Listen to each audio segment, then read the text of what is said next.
नमस्कार, मैं हूं आपके साथ अंकिता पाल। बुलेटिन की शुरुआत करते हैं। उत्तराखंड के मुख्यमंत्री पुष्कर सिंह धामी ने केंद्र सरकार के 11 साल के कार्यकाल को ऐतिहासिक बताया है। इस दौरान उन्होंने कहा कि प्रधानमंत्री नरेंद्र मोदी के 11 सालों के कालखंड में देश तेजी से आगे बढ़ा है। साथ ही प्रधानमंत्री नरेंद्र मोदी के नेतृत्व में भारत ने वैश्विक मंच पर सशक्त, सक्षम और आत्मनिर्भर राष्ट्र के रूप में अलग पहचान बनाई है। विकसित भारत के संकल्प को सिद्धि तक पहुंचाने के लिए महत्वपूर्ण प्रयास किए गए हैं। साथ ही उन्होंने कहा कि 2014 से पहले भ्रष्टाचार और अराजकता का माहौल रहा। इसी वजह से नया भारत आज एक आत्मनिर्भर देश है।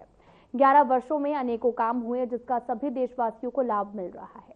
इसके अलावा भारतीय सेना को मजबूत बनाने की ओर सरकार ने काम किया है और सीएम धामी ने कहा 2047 तक विकसित भारत में विकसित उत्तराखंड को भी बनाना है, इसलिए अपना महत्वपूर्ण योगदान दे। उसी दिशा में प्रदेश आगे बढ़ रहा है।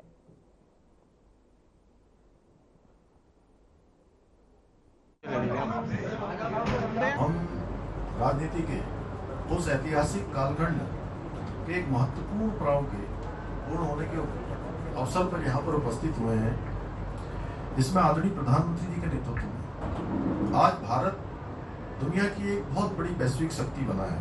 सक्षम, समृद्ध और आत्मनिर्भर राष्ट्र के रूप में स्थापित हुआ है। आज पूरी दुनिया भारत को आशा भरी निगाहों से देख रही है और पूरी दुनिया का केंद्र बिंदु आज भारत बन गया है। और ये 11 वर्षों का कालखंड आदरणीय प्रधानमंत्री मोदी जी के नेतृत्व में जो चला है, इसको स्वर्ण अक्षरों से अंकित किया जाएगा। इस कालखंड में विकसित भारत और आत्मनिर्भर भारत के संकल्पों को सिद्धि तक पहुंचाने के लिए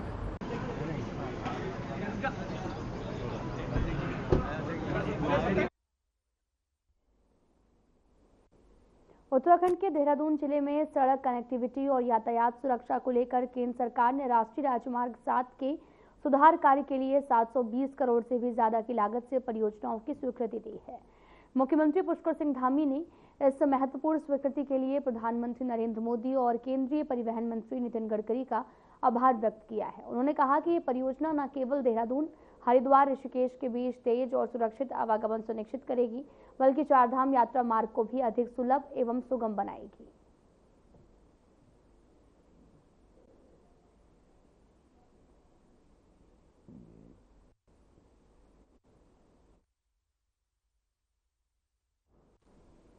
उत्तराखंड में कांग्रेस अब बीजेपी के खिलाफ बेटी बचाओ अभियान की शुरुआत करने जा रही है।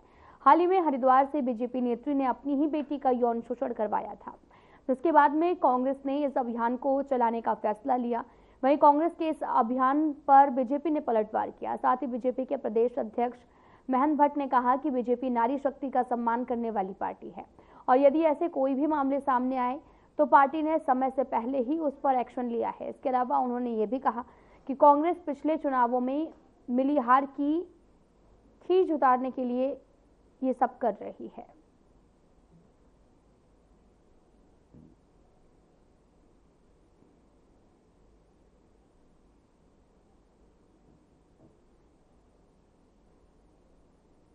लोगों से ही चिंतित करना।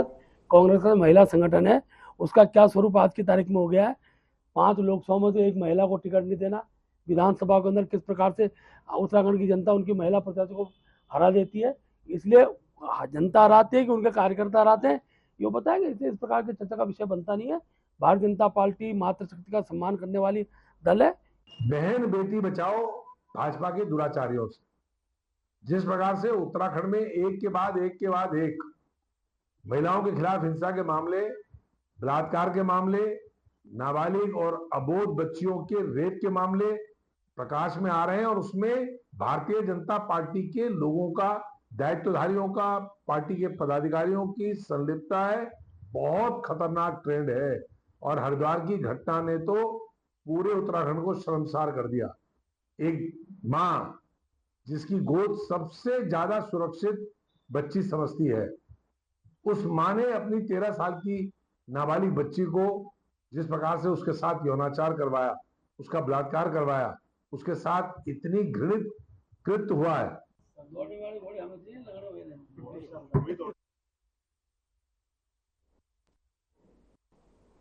केंद्र में मोदी सरकार के 11 साल पूरे होने पर उत्तराखंड कैबिनेट मंत्री और अल्मोड़ा के प्रभारी मंत्री डॉक्टर धन सिंह रावत ने प्रेस वार्ता कर सरकार की उपलब्धियों का बखान किया है।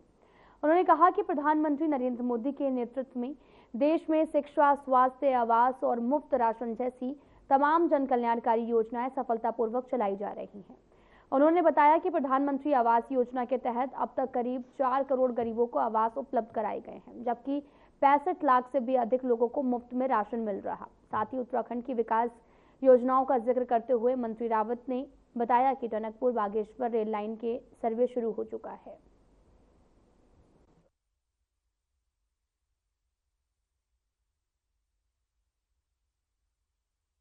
पैसे भी हो गए हैं, आजकल उसका काम भी चल रहा है। हमारे मोदी जी के सेवा, सुशासन और गरीब कल्याण के 11 साल पूरे होने पे आज पूरे देश में सभी केंद्रीय मंत्री, हमारे राज्यों के माननीय मुख्यमंत्री, प्रदेशों के मंत्री हर जिलों में आज प्रेस कर रहे हैं। इसी परिप्रेक्ष्य में आज मैं अल्मोड़ा में आया हूं और मैं कह सकता हूं कि भारत को विश्व पटल पे ले जाने के लिए, भारत का मान सम्मान बढ़ाने के लिए हमारे प्रधानमंत्री जी ने जितनी योजनाएं चलाई हैं, आज हमारा देश जो है विश्व के टॉप 5 देशों में शामिल हो गया है। हमारे प्रधानमंत्री मोदी जी के नेतृत्व में गरीब कल्याण की जितनी भी योजनाएं चलाई गई, आप देख रहे होंगे कि 4 करोड़ से ज़्यादा लोगों को आज आवास मिल गए हैं। लगभग 65 लाख से ज़्यादा लोगों को आज गरीब कल्याण योजना के तहत राशन फ्री दी जा रही है।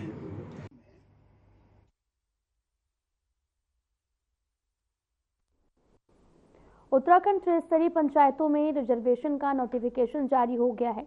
18 जून को आरक्षण का अंतिम प्रकाशन होगा। नोटिफिकेशन के उत्तराखंड की ग्राम पंचायत, क्षेत्र पंचायत और जिला पंचायत के स्थान और पदों का आरक्षण के साथ ही आवंटन किया गया है।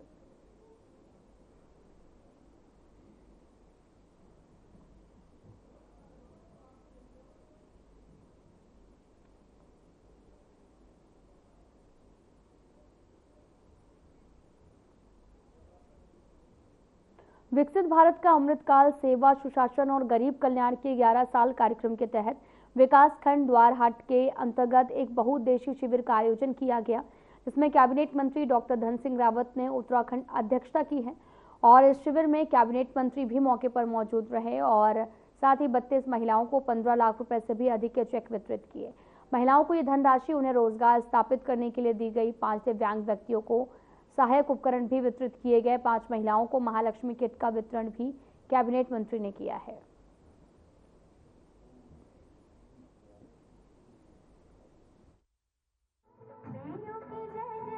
रानीखेत जिले के सब सामाजिक विषयों को प्रदेश सरकार के सामने भी रखते हैं, उनके सामने भी रखते हैं। आज विशेषकर प्रेस वार्ता का जो हेतु है वो यह है कि हमारे देश के यशस्वी प्रधानमंत्री जी, जिन्होंने कि प्रधानमंत्री के रूप में आज 11 वर्ष उन्होंने पूरे किए। सेवा, सुशासन के और गरीब कल्याण के 11 वर्ष उनके आज पूरे हुए। मैं उत्तराखंड की जनता की तरफ से, रानीखेत जिले की तरफ से अपने यशस्वी प्रधानमंत्री जी का बहुत बहुत धन्यवाद देना चाहता हूँ कि वो एक ऐसे प्रधानमंत्री हुए हैं जिन्होंने गरीबों की चिंता की है, जिन्होंने सुशासन की बात कही है, जिन्होंने विकास को एक नए परिभाषित किया है और गरीब कल्याण के लिए बहुत सारी योजनाएं चलाई। आज मैं आप लोगों को ये भी बताना चाहता हूँ कि प्रधानमंत्री मोदी जी के कार्यकाल में 8 नए IIM खोले थे पूरे देश में। माननीय मोदी जी के नेतृत्व में 23 नए एम्स खोले गए। माननीय मोदी जी के कार्यकाल में 7 IIT नए बनाए गए। माननीय मोदी जी के कार्यकाल में 570 नए विश्वविद्यालय बनाए गए। ये भी रिकॉर्ड है आज तक के किसी प्रधानमंत्री जी का। माननीय मोदी जी के कार्यकाल में 10,000 इंटर कॉलेजों को अटल टिंकरिंग लैब की जो है सुविधा दी गई। सारे इंटर कॉलेज जहाँ साइंस के बच्चे पढ़ते हैं उन्हें अटल टिंकरिंग लैब की व्यवस्था दी। माननीय मोदी जी के नेतृत्व में आज 10 लाख से ज़्यादा लोगों को रोजगार दिया। प्रधानमंत्री नरेंद्र मोदी के 11 साल के कार्यकाल को उत्तराखंड की विधानसभा अध्यक्ष ऋतु भूषण खंडूरी ने स्वर्णिम काल करार दिया है। विधानसभा अध्यक्ष ऋतु भूषण खंडूरी ने कोटद्वार में मीडिया से बात करते हुए कहा कि पीएम मोदी ने सभी वर्गों का सर्वग्र विकास किया है। उनके नेतृत्व में आज देश ने चहुमुखी विकास किया है।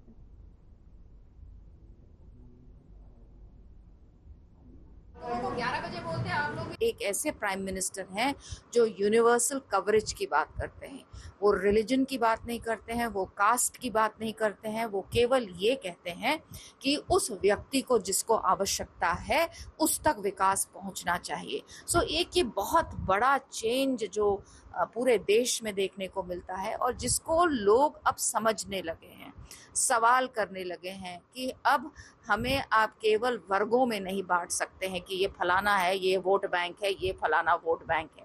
ये सुनने को आज की जनता तैयार नहीं है, क्योंकि डेवलपमेंट प्लैंक जो है वो आगे आया है। ये आप लोगों को 11 बजे बोलते हैं, आप लोग भी नेताओं से उत्तराखंड में हरिद्वार जिला को छोड़कर बाकी प्रदेश के 12 जिलों में पंचायत चुनाव कराए जाने की तैयारियां तेज हो गई हैं। एक तरफ जहां उत्तराखंड शासन ने पंचायत में तैनात प्रशासकों के कार्यकाल को बढ़ाया, वहीं दूसरी ओर उत्तराखंड शासन ने मंगलवार को पंचायतों में आरक्षण का नोटिफिकेशन जारी कर दिया। साथ ही पंचायती राज सचिव चंद्रेश की ओर से नोटिफिकेशन के अनुसार उत्तराखंड की ग्राम पंचायत, क्षेत्र पंचायत, जिला पंचायत के स्थान पर आरक्षण के साथ ही आवंटन किया गया है।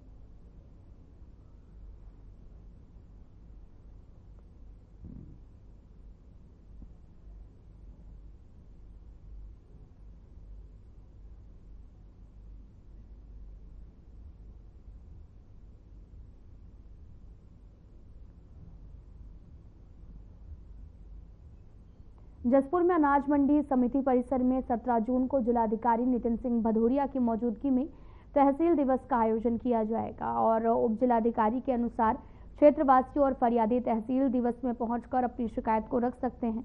उप जिलाधिकारी चतर सिंह चौहान ने बताया कि 17 जून को एक बड़े स्तर पर तहसील दिवस का आयोजन होने जा रहा है, जिसमें जिलाधिकारी मौजूद रहेंगे। इसको लेकर सभी विभागों को तहसील दिवस में उपस्थित होने के नोटिस भेजकर सूचित कर दिया गया है और जनप्रतिनिधियों को भी सूचित किया गया है।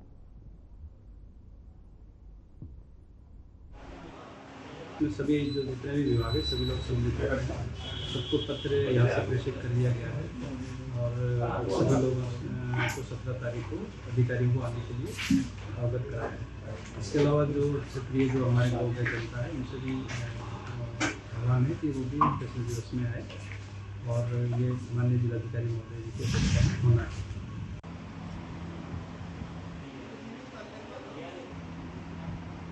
उत्तराखंड में पंचायत चुनाव को लेकर स्थिति साफ नहीं हो पाई है। ऐसे में बीजेपी पूरे दमखम के साथ में पंचायत चुनाव की तैयारियों में जुटी है। बीजेपी प्रदेश अध्यक्ष महंत भट्ट का कहना है कि बीजेपी हर चुनाव और कार्यक्रम के लिए तैयार रहती है।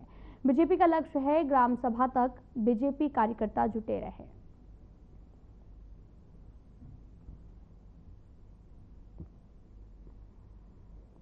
में चुनाव होना है, ये अभी तक की प्रगति की आख्या है और मैं कह सकता हूँ माननीय मुख्यमंत्री जी यथा समय पंचायत चुनाव हो इस पर प्रयास कर रहे हैं। सर बीजेपी पूरी तरीके से तैयार है इस बार। बीजेपी तो हर चुनाव के लिए और हर कार्यक्रम के लिए प्रत्येक दिन से तैयारी में रहती है। हमारी उस संदर्भ में हमारी टीमें बन रही है, बहुत जल्दी हम डिक्लेयर कर देंगे। जब चुनाव डिक्लेयर होगा हम अपने पर्यवेक्षक घोषित कर देंगे। हमारे पर्यवेक्षक हर जगह जाकर, हर जिले में जाकर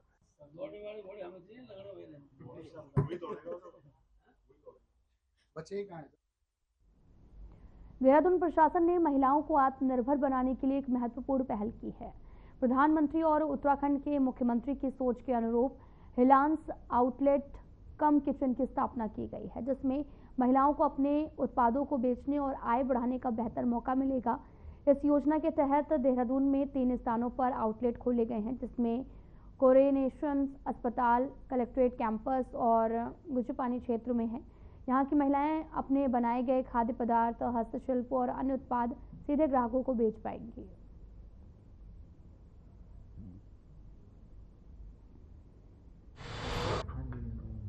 जो हमारी जनपद की हैं, हमारे प्रदेश की हैं, उनका हम कैसे उनकी आय बढ़ाएं, तो उसी क्रम में हम जनपद में बहुत सारे कार्य कर रहे हैं, चाहे वो NRLM हो या रीप के माध्यम से हो, बहुत सारे कार्य किए जा रहे हैं। इसमें जो हमारा स्पेशल इनिशिएटिव है हमारे जनपद में, उसमें हमने इनके लिए हिलांस आउटलेट कम किचन हमने स्थापना करी है, जिसमें एक हमारा कोरोनेशन हॉस्पिटल में खुला है, एक हमारा कलेक्ट्रेट कैंपस में खुला है और एक गुच्छपानी में खुला है। आगामी इसमें हम और नई लोकेशन चूज़ कर रहे हैं, जिसमें ISBT पे एक हमारा खुलेगा ऋषिकेश में, विकास नगर में। तो ये हम पूरा जनपद इससे संतृप्त कर रहे हैं, ताकि जो महिलाएं SHG ग्रुप से उनको हम एक मार्केट देख पाएँ, उनकी इनकम इम्प्रूव करने के लिए एक उनको लोकेशन दे पाएँ, उनके प्रोडक्ट्स वहाँ पे डिस्प्ले हो पाएँ। आज़ाद समाज पार्टी के प्रदेश अध्यक्ष महक सिंह के नेतृत्व में पार्टी कार्यकर्ताओं को हरिद्वार रुड़की विकास प्राधिकरण की रुड़की शाखा कार्यालय का घेराव किया है। उन्होंने विरोध स्वरूप अधिकारियों के दरवाजे और टेबल पर नोटों की गड्डियां रखकर उन पर कई गंभीर आरोप लगाए। मामले की गंभीरता को देखकर SDM प्रेमलाल मौके पर पहुंचे और मामले को शांत कराने का प्रयास किया और कहा यह भी जा रहा है कि जो भी दोषी होगा उनके खिलाफ कार्रवाई की जाएगी।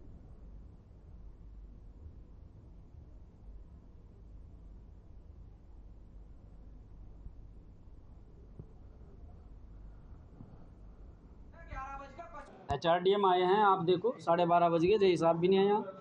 जय साहब HRDA दफ्तर से ही गायब हैं। कारण ये है, गायब है या भाग गए आपके डर की वजह से? आपने तो जिक्र किया है कि कल बात भी हुई थी।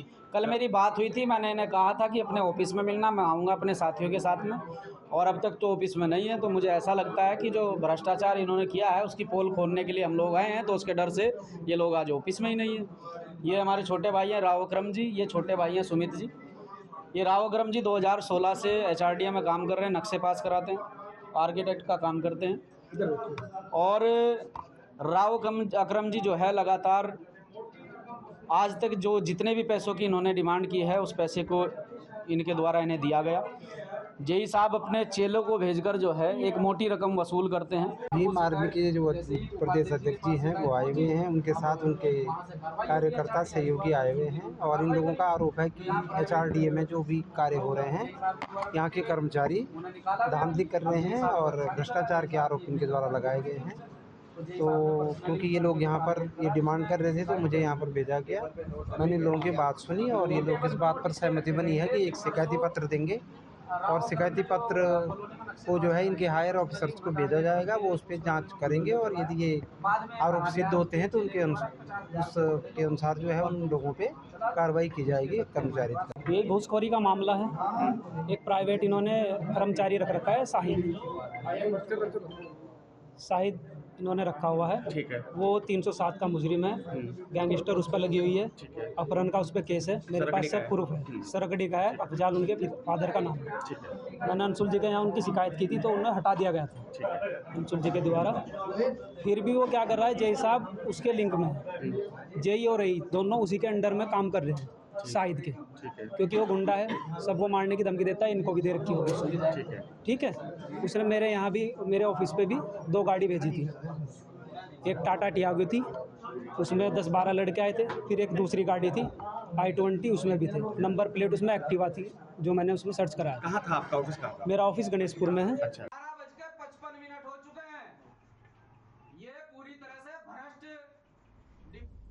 कोटद्वार में कांग्रेस पार्टी के वरिष्ठ प्रदेश उपाध्यक्ष सूर्यकांत धस्माना ने बीजेपी सरकार पर प्रदेश में खनन सामग्री को महंगा करने का आरोप लगाया। इस दौरान उन्होंने कहा कि आज प्रदेश में खनन सामग्री 3 गुना महंगे दामों पर मिल रही है और इसके लिए सीधे तौर पर बीजेपी की सरकार जिम्मेदार है। वहीं उन्होंने ये भी कहा कि अवैध खनन रोक पाने में प्रदेश सरकार नाकाम साबित हो रही है।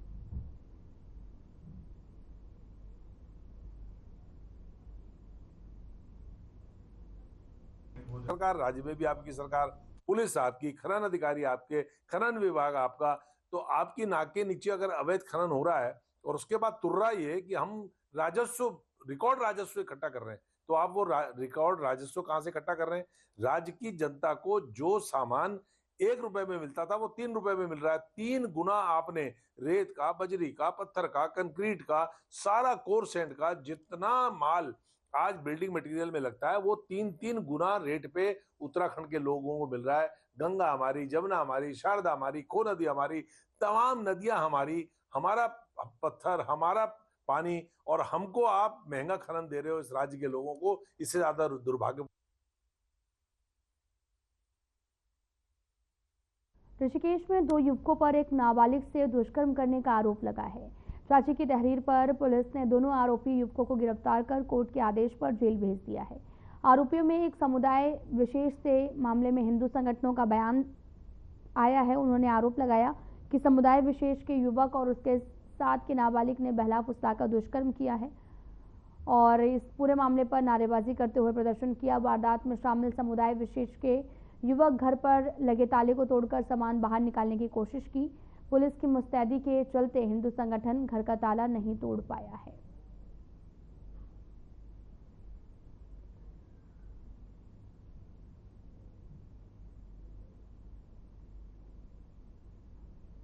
पहले भी आगाह किया था, एक बहुत बड़ा एक समझ लो गिरोह चल रहा है, रैकेट चल रहा है। छोटी छोटी बच्चियों को मतलब उन्हें लालच देना, मोबाइल का, इंस्टाग्राम में फंसाना, उन्हें फिर नशा का आदी बनाना, इस तरह का काम चल रहा है एक गिरोह का, जिसमें जिहादी लोग भी इन्वॉल्व हैं बड़ी तादाद।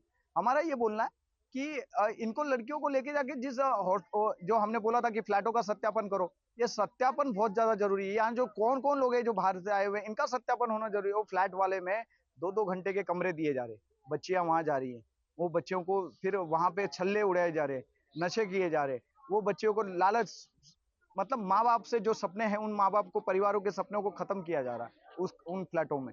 तो हमने वो चीज बोली थी जिसमें त्वरित कार्रवाई पुलिस द्वारा करी गई है।